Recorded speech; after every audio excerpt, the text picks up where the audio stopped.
Cool. Our first discussion for this week is from Coach Nick. And Coach Nick is it sounds like they're at the beginning of their coaching process, or at least they're newer to PN coaching. And they are curious about how other coaches are systematizing their client onboarding process and experience. So Coach Nick says, hey, I like the PN process. I find it logical and easy to employ. Just wondering what the process looks like when onboarding a new client for other coaches. Do you get working on implementing skills, practices, and actions right away? And then question mark, and then what forms do you have your clients fill out and when? So they've been using the slow and steady approach so they don't overwhelm new clients, which I would say, Coach Nick, that is likely a good instinct to continue to support. And then typically they tell them that they continue as normal for the first 1 to 2 weeks. Uh, as a period of observation. And then that normally involves them asking the clients to simplify or to simply take photos of their meals and send them back, and to connect their smartwatch or any other smart devices to track their sleep using an app and then share the results. At which point they start to kind of dive into the data and pick apart uh, some of those practices and actions. So they're curious to know, what do other folks do? They really want to get to a point where they have a really systematized approach for new clients. So with that, coaches, curious to know what folks here do. How do you approach working with new clients? Are there any things that you do either in a very systematized way or a certain checklist that you go through? Do you follow kind of the PN approach that we share in our L1 certifications? What does it look like for you?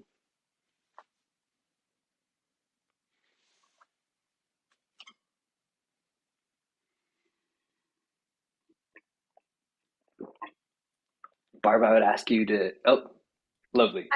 I was gonna say I have zero to contribute to this because this is like one of the reasons why I came. Oh, so I this is a question that is applicable to you as well. 100%. Like I completed the like sort of the level one certification, and I started coaching a friend for free. This is our Mhm. second week. I have no clue as to what I'm doing though. So that this is exactly why I came, was like, I don't know. Do I just kind of follow the guidelines in the book? It seems like a little bit overwhelming. I don't. So yeah, this for me is like perfect. So I had nothing to contribute. So I'm hoping to learn from somebody else. Cool. I mean, I have definitely some things to add, but I want to open up to coaches here first. Janice, do you have a system that you employ with your clients? I'm kind of on the same page as Barb here, Mhm. because I work in hospitals, so I have really strict protocols to Okay. follow. Like we have a behavioral approach, and it depends on the unit that I'm working in. So I Mhm. just follow their approach. And then I also have a hypnosis practice.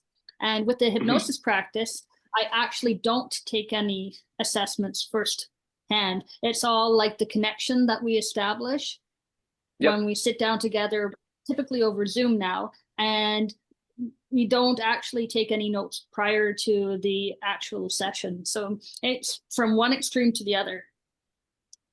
Gotcha. Okay. Yeah, that's it sounds like yeah, you cover much of the spectrum there.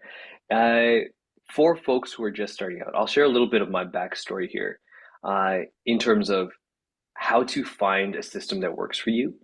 Uh, if you're starting with our L1 certification system, look at the 6 step coaching process. So that lays out things quite clearly, I think, in a very repeatable, battle tested fashion. So you can start there as as your jumping off point, and it will give you each of the 6 steps that you would want to imply or to employ when working with a new client. Uh, that being said, I started with the L1 and definitely made some mistakes. And kind of like what Barbara pointed out, and it seems like what Coach Nick is also sensing, is that it could be a little bit overwhelming, especially when it comes to the data collection standpoint of starting with a new client. So sending out intake forms, sending out other data collection forms, sending out kind of more some of the introspective forms like the 5 whys or deep any of the deep health assessment or the destination postcard, all of these wonderful things that you have access to as a coach. My initial approach was I would send literally everything to a client, which is so many forms in a crazy way to start coaching. Would not suggest doing that.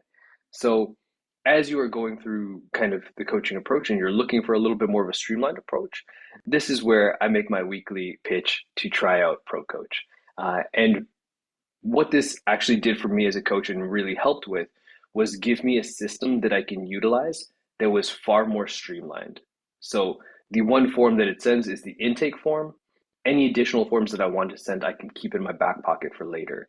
What I have found after using that approach for several years is that the intake actually gave me a pretty detailed look into a client's life, like that snapshot there, where I'd be able to pick out a few trends and then highlight areas where we can focus our conversations initially. As long as you have some of those areas where you're like, I feel like these would be valuable conversations to have with the client, and it's pretty much one plus. So as long as you can highlight one thing that you believe would be working with, would be valuable to consider and to have that conversation with the client, and they also agree and say, yes, I do need help with that, that is a good enough starting point. You can typically gather more information, more context as you continue the conversations with them.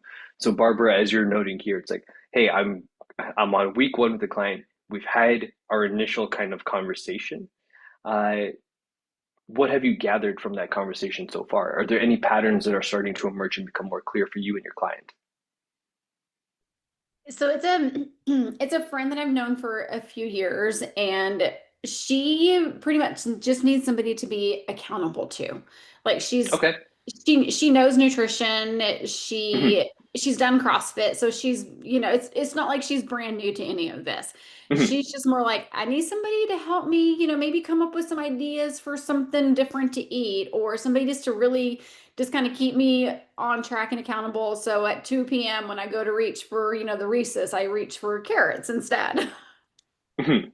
Fair. And I mean, it's interesting to work with those types of clients where it's like they have a decent amount of information. And from what I've seen through the last like decade plus of coaching, the majority of the people that I work with online, this is an assumption that I make based on experience, is that most of them have a pretty decent understanding of what they should be doing more of and know what they should be doing or consuming less of. Very few people come to me and they have no idea what a protein is or know that they should be eating more or less of it. Very few folks don't know what a fruit or vegetable is and know that they should be eating more of them. So typically, uh, that insight is there. The level of education is normally not zero. So my role as their coach is to figure out, okay, hey, what do you feel like you would benefit from working on? If let's say I have no information for myself, that's where I'll solicit from the client and start to kind of get them to tell a little bit more of their story. That's where using some of the forms that you have and some of the resources you have access to can be quite useful when you use something like a destination postcard. Hey, what do you want this to look like at the end of this 3 months or the end of the 6 months? Or what is the hopeful future that you're envisioning? Once we have more of those elements kind of fleshed out a little bit more, then we can start assigning practices to work towards those behaviors or to implement those behaviors and work in that direction. So you don't have to know all of the things mapped out ahead of time. Uh, but in terms of kind of the systems of approach there, starting with an intake questionnaire of some sort, getting them to elicit a little bit more information about kind of what is their reality right now, what does their life look like right now, enough to start the conversation. Then going to that period, like Coach Nick said, of observation. I do this for all of my clients as well. Coach Nick asked the question, do you start working on skills, practices, and actions right away, or do you take a little bit of a slower approach? Uh, I typically use the intake form to identify a few skills and practices that I believe that my client would benefit from. I'll present those ideas to my client, get them to confirm or correct any misassumptions that I've made, and then from there, now we have a more refined list, and I'll let them know, hey, given this entirety of the list, which is normally one or more things, where do we want to start paying attention initially? If they've identified 1 to 2 things, because I rarely work then on more than 2 things at a time, uh, let's say it's I know I need to eat more slowly and I could utilize eating more veggies. Great. The first period, normally the first 7 days, we're going to just use those as observation. And this is my coaching approach, where I'm not going to ask you to actually make any changes. I just want you to get used to sharing information and collecting information. That's what we're going to use in our observation period. Uh, Once you come back and sit down in front of me, I'm going to ask you, hey, what patterns do you notice? And also, if you're able to share the information with me, I'll also highlight any patterns that I notice and see. And then we can, again, use that same system of here's what I'm seeing, here's what you're seeing, where's a crossover? And then based on the information that we're both seeing here, what feels like a relevant next step? Janice. So, Jeremy, how do you find it's been years and years since I've used the app, the ProCoach app, and I'm sure it's like changed and developed over time. How do you find your clients engaging with it? Like, are you able to cover everything within the one app now? You have the habit based, and you have the workouts are still on there as well too. Like I'm It worried about covers. that, overwhelming them with too many apps to have on their phone. You know what I mean? Gotcha. Yeah. So it is the primary app that I use for the majority of my clients. I'd say about 80% of them will just use ProCoach to facilitate what we need for our conversations. Okay. There are a few folks who want to pay for advanced programming. They don't want the cookie cutter programming that ProCoach provides. I'm like, great, if you want to pay more, we can bring in another app and then we'll use that. But I try and dissuade as many clients from doing that as possible because one, it's not super necessary. Two, I kind of hate programming. And three, again, it's another app. So Mhm. uh, I will give them happily access to the ProCoach programs. But if they want something more customized, then I'll go to Trainerize. That's the program that I'll use for that. In terms of avoiding overwhelm, I think ProCoach does a really good job of being incredibly basic in its number of inputs that a client can track. So even in the question, Coach Nick was like, "Hey, I'm gonna tell them to like connect their wearables and collect all the data from their wearables." I'll include those in conversations, but there's no integration for them in ProCoach, so there's no need for them to be like very tech savvy. It's literally mostly just like 1 to 5 scale and then another button with a plus and a minus to indicate serving portions, hand portions. So as Right. long as they can grasp the concepts of 1 to 5 scale, how they rate their participation in a specific practice, and they can count up to, I believe the highest number input is 20, then we can do this work. Okay. Good to Mhm. know. And yeah, that gives us enough information to advance the conversation in a meaningful way without feeling like we have to go into a really data centric approach where here's a lot, here are trend lines, here's a pie chart, here's graphic analysis of everything that you've done for this week, and it has to have meaning and interpretation behind it. Like I like that on my end. I'm Mhm. like data driven, but I know that doesn't, apply well to a lot of the clients. So definitely making it easy for them is something that I want to do. I've signed up for PN level 2, so I'll be starting that next week. So I'm excited. Congrats. Yeah. Nice. So I think I'll start with the Pro Coach app and give that a try and see if I'm integrating, like going from Thrive Coach and the onboarding app that they Mhm. had, um, Onboard Me, I think it was called back in the day. And so yeah, I'd like to just stick to one app and one platform.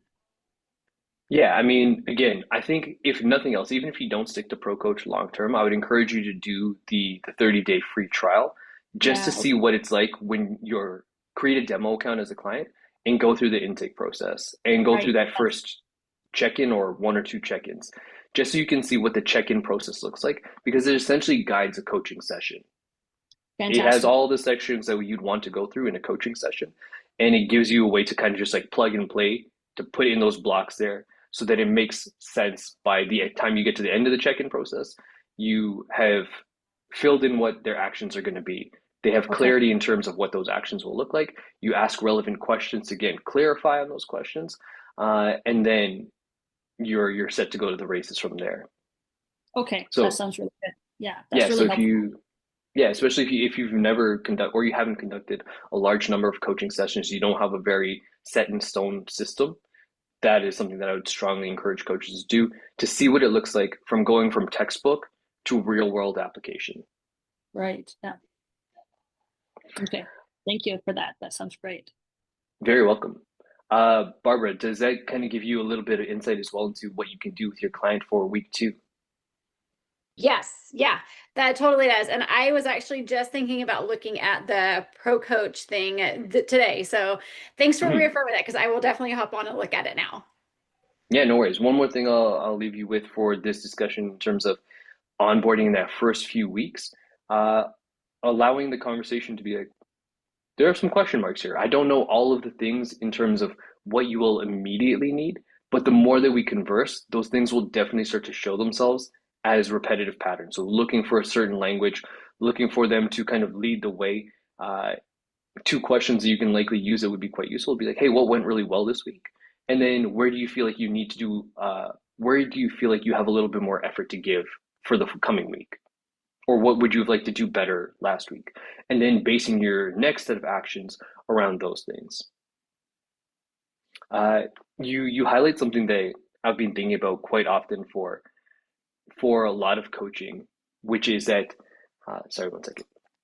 Uh, that a lot of the times the value of a coach is not necessarily just the information that we contain in terms of macronutrients and metabolism and all of those wonderful things. It is giving people a place to kind of dump out all the things in their brain and then start to organize them into a logical sequence. So as your person, Barbara was mentioning that it's like, I'm working with someone who's a CrossFitter, they're quite knowledgeable about nutrition, but they feel this tension, and the tension sounds like they're a little bit scattered in their approach and they can use a little bit of structure, and you are there to provide them structure and accountability. So your accountability portion is showing up and checking with them regularly at whatever cadence you both agree to, and the structure you can provide is just asking them important questions to help them put the pieces into place for themselves. They likely have many of the answers, but Monday through Friday, when they're working on all the other things that they have in their life, when they're being a caregiver, when they're taking care of the other things that they need to, uh, that information doesn't get put into a relevant sequence. It kind of just keeps funneling or swirling around in their brain, but never makes it out into the real world. That 30 minutes or 15 minutes or the hour that you spend with that client every so often is where they get to put pen to paper, let those things out of their brain, and start to organize them into a useful way. And that's incredibly useful to folks who are very, very busy. So, Barbara, and hopefully Coach Nick, if you ever get to see this one, uh, hopefully that gives you a little bit of insight into what it is you provide and how to work through those first few weeks in a way that doesn't leave you feeling like you are scrambling, but also gives your client a way to get some of those demons, we're going to call them, out of their brain and start putting them into action as well. Any questions or final thoughts on this topic before we move on?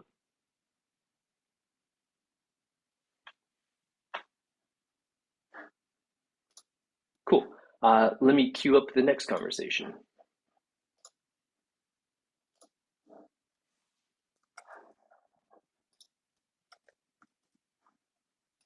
Hopefully you'll be able to see this one, but if not, actually, I think I might be able to paste the whole thing.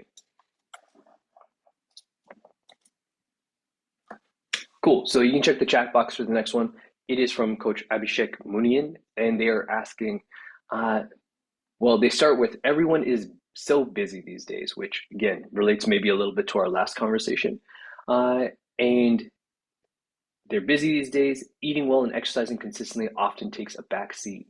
So even clients who sign up with the best of intentions end up dropping out of coaching, not because they're not serious about change, but because they feel guilty for not being good enough. And good enough is in quotes here. How do you tackle such cases? They are looking for advice. Coaches, let's see if we can help Coach Abhishek here, which again, this is likely something that you will experience at some point in coaching. I would say more often than not with the average client.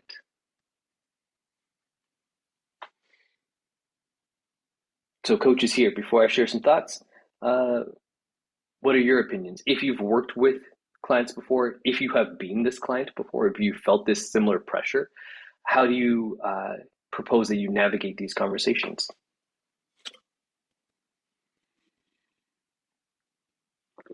Or even what stands out to you in this question?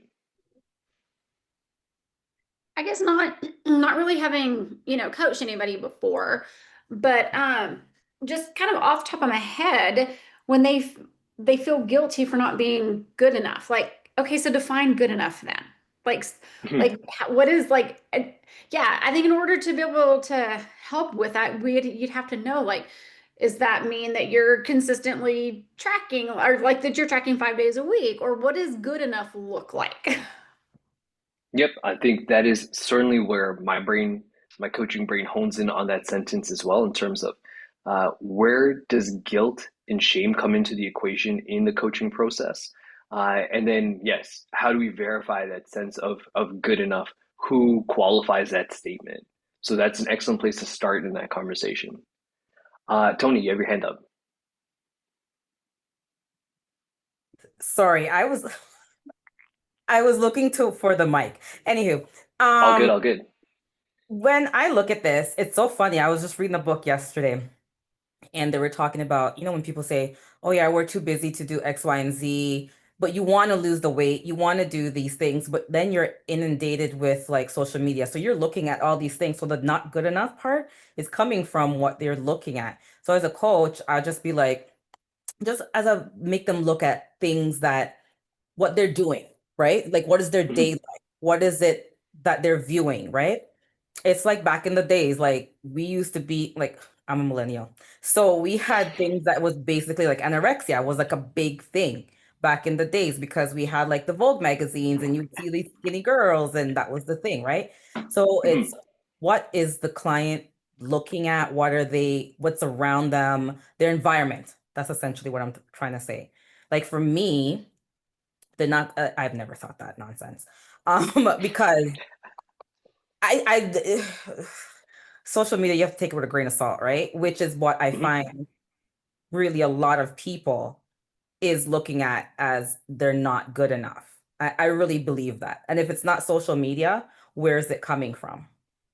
Is it people in your Gotcha. Yeah. lives? Like your friends? Is somebody saying something to you? A spouse? Are they talking to you a certain way? Right? Oh, you're fat. You're this. You need to lose weight. Do you know what I mean? Yeah, so I Yeah. mean, essentially what you're referring to is kind of Yeah. what is their point of comparison Yeah. for good enough here? So are they drawing standards from magazines, which are not so prevalent these days, but they've Social been media. replaced by Yeah. social media, which is a magazine, at least before you could just look away from it or not buy the magazine. Now it's on social media, so it's on the thing that you touch 1,000 times per day. You get reminders from it. There are definitely certain standards, uh, beauty standards, health standards, fitness standards that people are ranking themselves against without, again, giving it any appropriate context. It's just that visual and kind of a desire to be in that space or to see that transformation. Uh, the other thing that I would add here is that even when we're kind of comparing against social media or other visual standards, it's like we often discount the context of our own lives and we just use the imagery of what we see here. So, someone on a beach in Bali in a bikini, it's like, yeah, that person clearly must be doing something, or they look very fit, they look very happy. It's like, yes, why can't I have that? It's like you don't actually have context for the rest of that person's life. Uh, and we're assuming that everything else in the background is also fantastic based on very sparse visuals. Tony. Um, Something else, when I'm like coaching, so I do a lot of fitness classes, right? Mhm. And I think my demeanor in the outside might look like I might rah rah rah, but I'm not. I'm more of like an encourager, but I'll push you. And a lot of the times I always say, you're different from like everybody. I even preach this all along along everything. You're an individual, you're different from the person beside you. Your limit is not my limit. Your limit is what you can do. And if you need to stop, then that's fine. If you look a certain way, that's fine. At one point in the beginning, I didn't even do a before and after photo. I didn't, Mhm. the scale was not a thing. Like to be honest, I still hate a scale. I'd rather you do like a measurement and so you can see like in inches or oh, you had like a jeans and that's what you want to work towards versus like you need to be a size two. Not everybody needs to be a size two. So you have to look at you as an individual versus like you as the next person. Me and you is not the same. Fair. So again, yeah, the next point of that conversation is that point of reference being external. From there, going to what does appropriate context for your life look like for that client? What are the data points that help support the changes that you're looking to make? And maybe which data points should we turn down the noise from them a little bit? So you give the example of what the scale is or how certain clothes fit. At appropriate times, they are useful references. But if they're taking up too much space in your client's mind and they're becoming fixations that are actually decreasing your client's ability to take further action, it is often very useful as a coach to point them in a direction of other data that helps to give them a more full story. So if your client is within the first few weeks of attending maybe Coach Tony's class, or they're going to the gym by themselves for the first time, and they are disappointed in the lack of physical change that they are expecting, helping them to get some idea of, hey, what would be an appropriate actually rate of change for the current effort that you're putting forward. If you're going to the gym once per week, this is your fourth time there, it's been about a month, you're still learning the layout of the gym. Maybe we don't continue to take cloth measures of how your glutes are growing. That might not be the appropriate metric for us right now because you are literally still just figuring this stuff out. You are getting used to getting to the gym regularly. And that's the big win that we should actually focus on. How many times are you getting there? How many times did you say you're going to go? And how many times did you actually go? You said you're going to go once per week. You went once per week. That's a 100% record. Let's focus our attention there a little bit more. So again, having that appropriate point of reference. Going back to Coach Abhishek's kind of initial question regarding folks who, actually, let me double check real quick. So folks are, they feel guilty and not good enough. Where does that guilt come in from? In asking more questions regarding that. So how do we know that they are feeling guilty? Sometimes people will straight up say it, but more often than not, it will show in other actions. So showing up to the session and being overly apologetic because we're talking about, hey, how did the last week go? They're like, oh, sorry, coach, I didn't do X, Y, and Z, and oh, sorry, I didn't do this, or using language that is negatively reinforcing their own traits or their own behaviors. Uh, as a coach, I never really need a client to apologize to me for many things. Unless you've missed your payment or you've missed a session, that's about the only things where it's like an apology would be nice. But even in that case, I'd prefer that you just reschedule with me and then make the payment ASAP and we're all good again. Uh, if your client is using really negative or negative towards their own efforts or apologetic language, letting them know you don't need to apologize to me here. What I would really love to see is that you are honoring these things because they're important to you. You're not doing any of these behaviors for me as a coach. My opinion of you as a client does not change based on your ability to do or not do certain things. My goal as your coach is to help you do more of the things that you want to do, not do more of the things that I tell you to do. If you feel like I'm being overly prescriptive or giving you tasks that don't feel appropriate for you, I want you to tell me those things so that we run into fewer of these problems. So part of it is just assessing and ensuring, take a step back as a coach. Have I created expectations for my client that they are finding overly challenging and is making this a negative experience for them? So checking myself on that first. If I feel like I've been quite consistent in my messaging, letting them know that I do not change my value of them as a person based on how certain metrics change, then it's up to me to remind them. It's like, hey, I would encourage you to also not do this to yourself. What we refer to in PN coaching often is I should not should on myself. So that client, and Janice, you'll learn a little bit more about this in PN level 2 when you start next week. Certain language in terms of I should do this, I wish I had done more of this, that kind of the language that connects us to certain actions but doesn't have any strong plan towards it. It's just a desire based in like no logical reasoning. looking out for that language is something that we'd strongly encourage as well. So if that's coming up in conversation, we can talk about, hey, how do we get you closer to there? Are there certain actions that we want to promote? Are there any other kind of like hidden log jams, kind of the thing before the thing that we should tackle so that we can reduce those feelings of guilt and shame? Uh, in actually the ProCoach intake, one of the questions we specifically ask is, uh, in terms of health behaviors, what are your feelings towards guilt and shame here? Rank 1 to 5. One being, I think it's actually 0 to 5. So 0 being like nothing at all. 5 is like, this is actually a source of guilt and shame for me. And I once asked a female client who her number was a little bit elevated. I think it was like 4 out of 5. And I asked, how does that guilt and shame show up for you in your decisions or in your life on a regular basis? And she was just like, it shows up because I'm a woman in the world.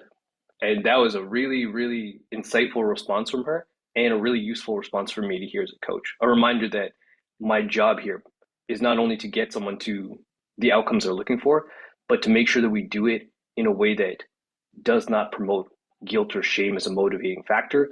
And if we do it really correctly, reduces that number.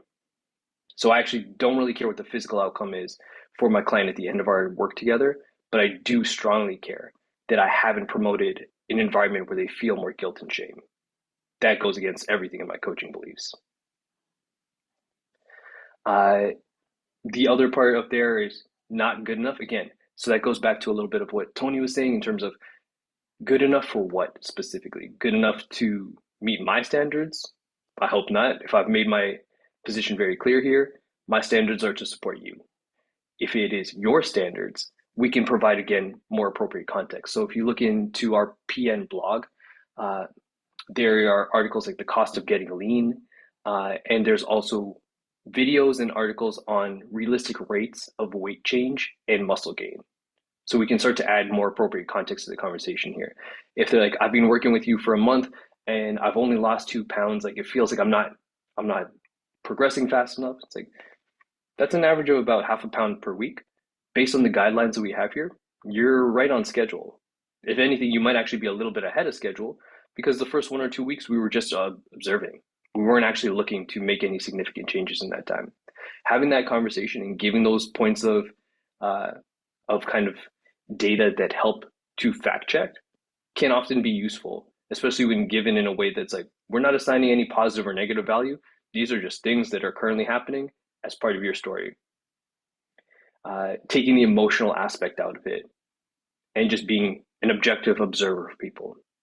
Something to, I think, helps quite a bit with the feelings of good enough and giving people appropriate signposts that they should be able to achieve given where they are in their coaching program with you. I'll pause there for a second. Any thoughts or any feedback based on the conversation around guilt and or good enough? You said that there was a blog somewhere. You referenced two blogs. The second blog that you referenced, do you remember what that one was? I do. Yeah. So if you go on precisionnutrition.com, you can find our blog there. There are hundreds of articles. The one that I referenced there's two. So there's the cost of getting lean, which is, I think, still one of our most popular articles. There's a blog and an infographic for it, as well as realistic rates of fat loss and muscle gain. If you just search precision nutrition in those terms, the blog post should come up. There's also a video, and you can see me with a much bushier beard there.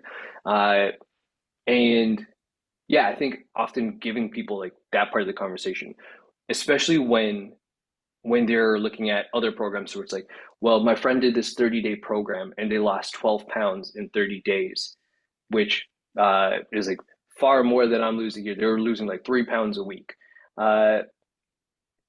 Having that as a reference point might not be an appropriate reference point for the average person.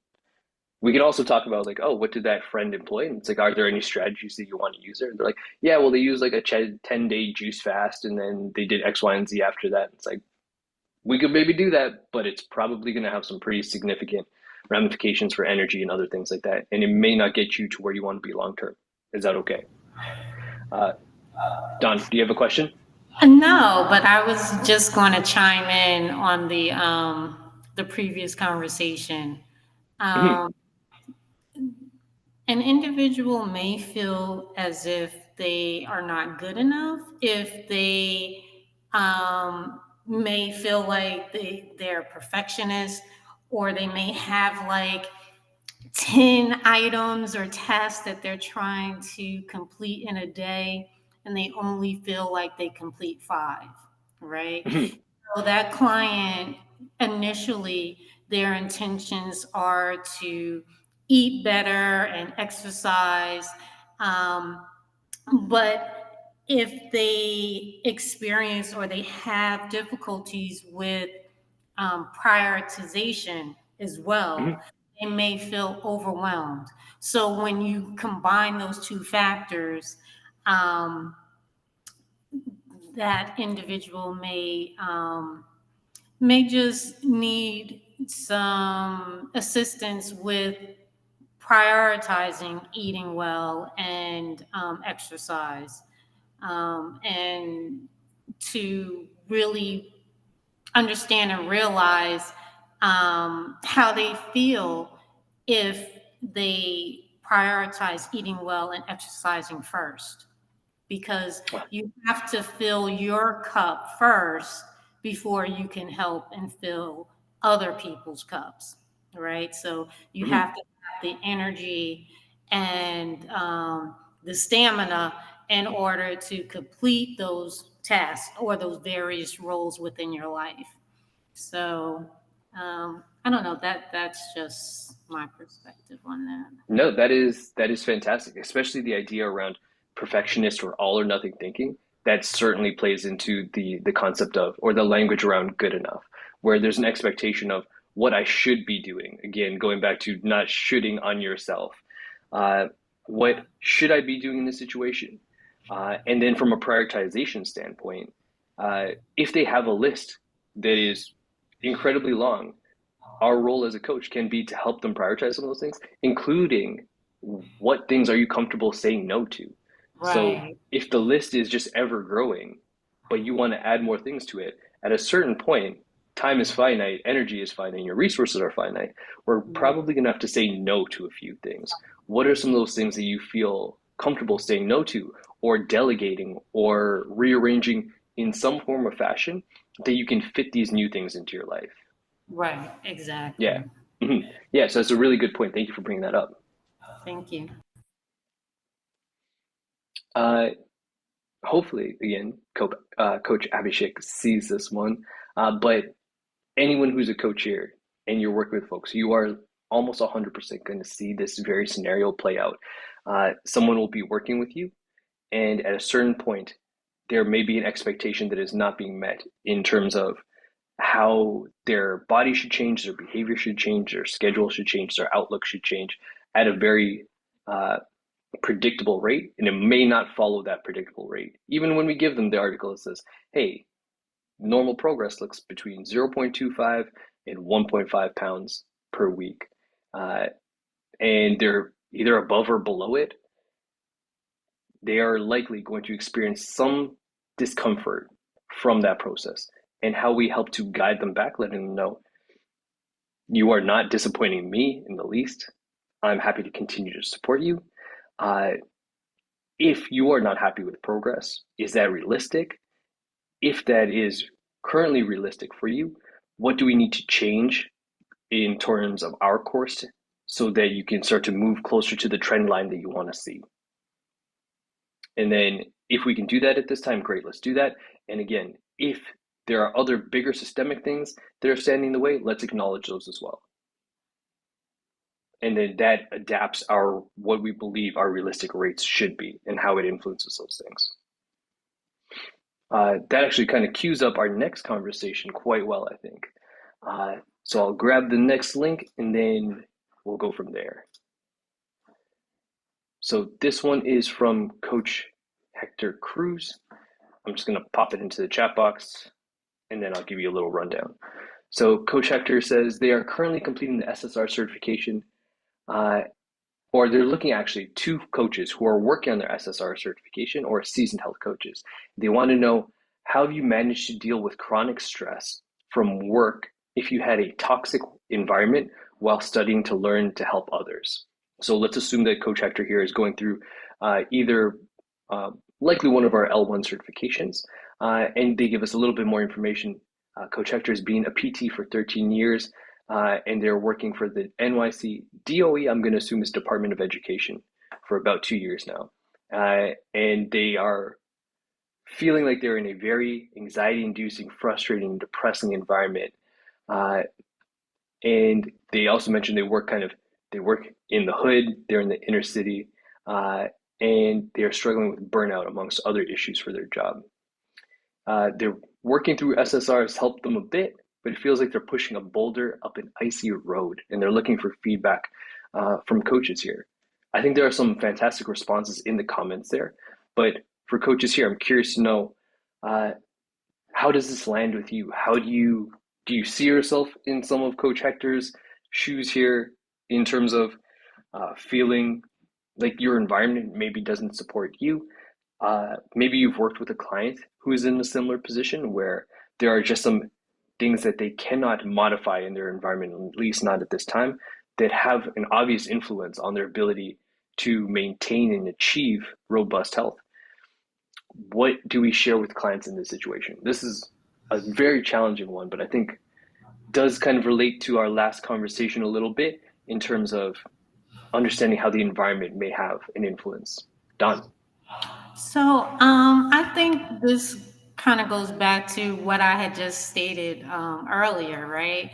Where, okay, so you have a client who's in a job environment that they feel is toxic, and they're they're stressed out.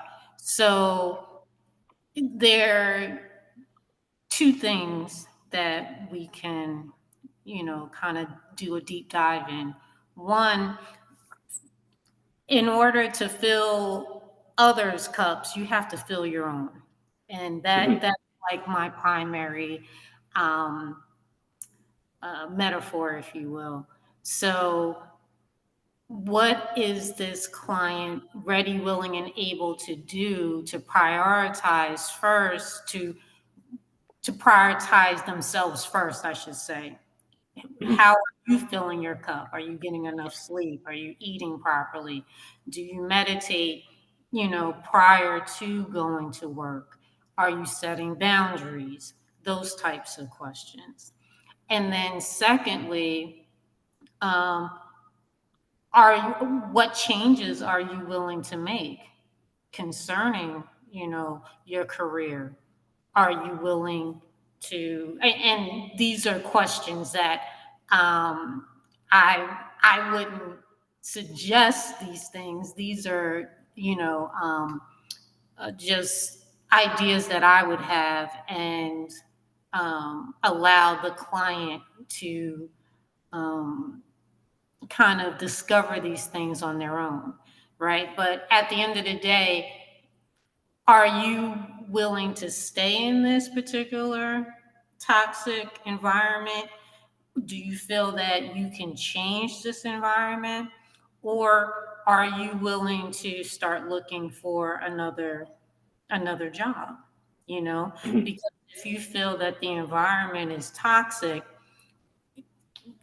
one or two things are going to happen, right? You're going to continue to be stressed out because you're in this toxic environment, or you're going to have to make some changes. Fair enough. Don, question for you. Have you taken level two? I have taken level two. Okay, Yeah, because it shows, yes. I Uh, have one of the taken. things there, I'd encourage you, and I know this is because we're in conversation now and you're not talking to a client and you're Exactly. sharing ideas with other coaches. Uh, what Exactly. I refer to as kind of like leading the witness or using like leading questions a little bit.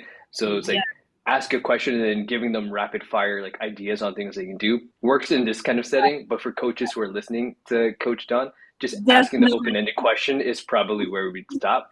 That's true. Uh, Although I have asked a client after like several months, like maybe you should move. That kind of seems like what the options were left with when everything else is being exhausted. Uh, but Client yeah, base, for sure. yeah, but it does sound like exactly in terms of understanding how can we create a more an environment that is conducive to recovery outside of that environment that is very draining. Yes. Uh, that is certainly something that many coaches want to explore, especially SSR coaches who have a little bit more understanding regarding environmental stressors, relational stresses, and existential stress. Those are the three things that probably pop up for me the most as areas uh, that this coach would benefit from exploring a little bit more, either with a coach or on their own in their self study. Uh, Other things, actually, before we go into other things, coaches, anything else pop up for you here in terms of questions that you would ask or supports that you would offer to this coach or coaching training?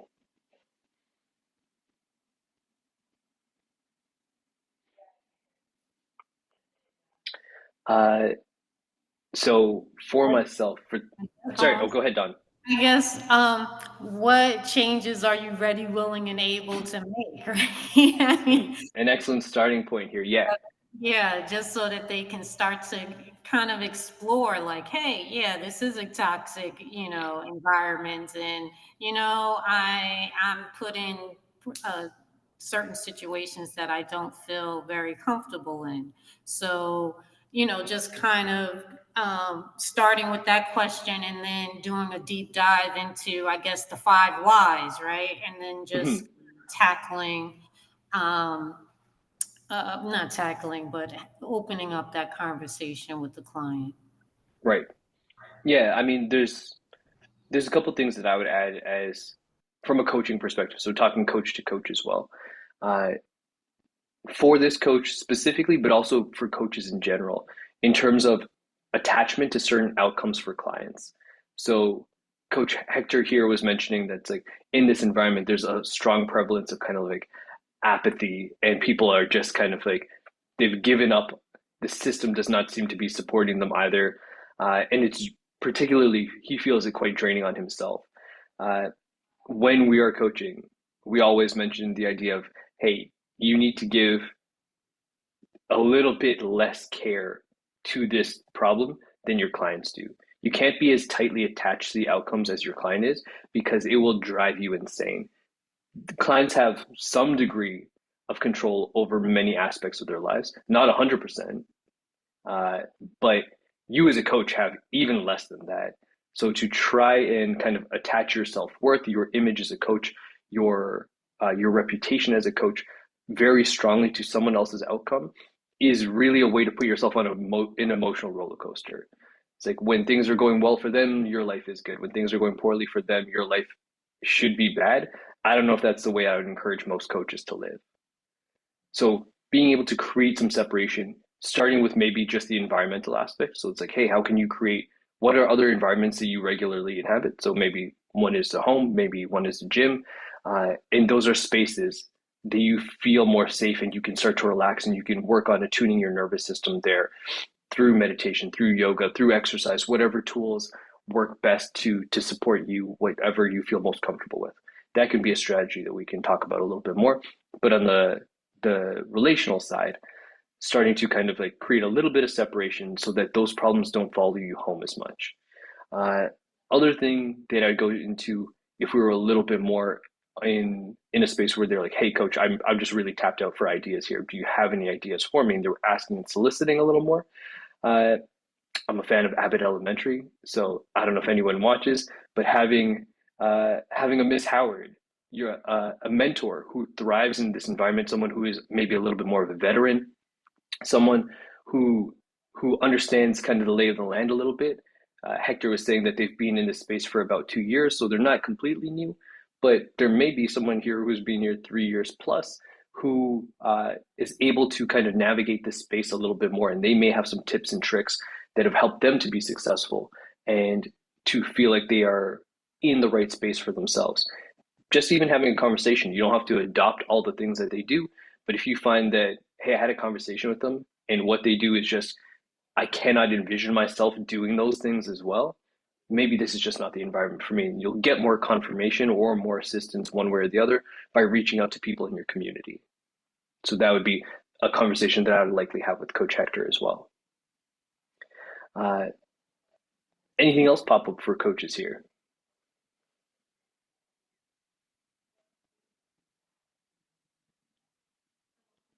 One more, I'll add one final thought before we sign off for today. As much as I think coaches are a force for good and we can have a deep impact in client lives, understanding that our powers have limitations. And in certain situations, you'll see this a lot with clients that you work with in terms of kind of like shift workers or folks who have people in their family who are maybe not as supportive as their goals as we would like them to be, or other elements that are quite fixed and much harder to navigate. It's not the same idea as like having a protein shake for breakfast or trying to make your room a little bit darker. There are certain things where they're a little bit more immovable from an environmental or relational or existential standpoint. And our goal is to just try and make them not as bad, not entirely remove them.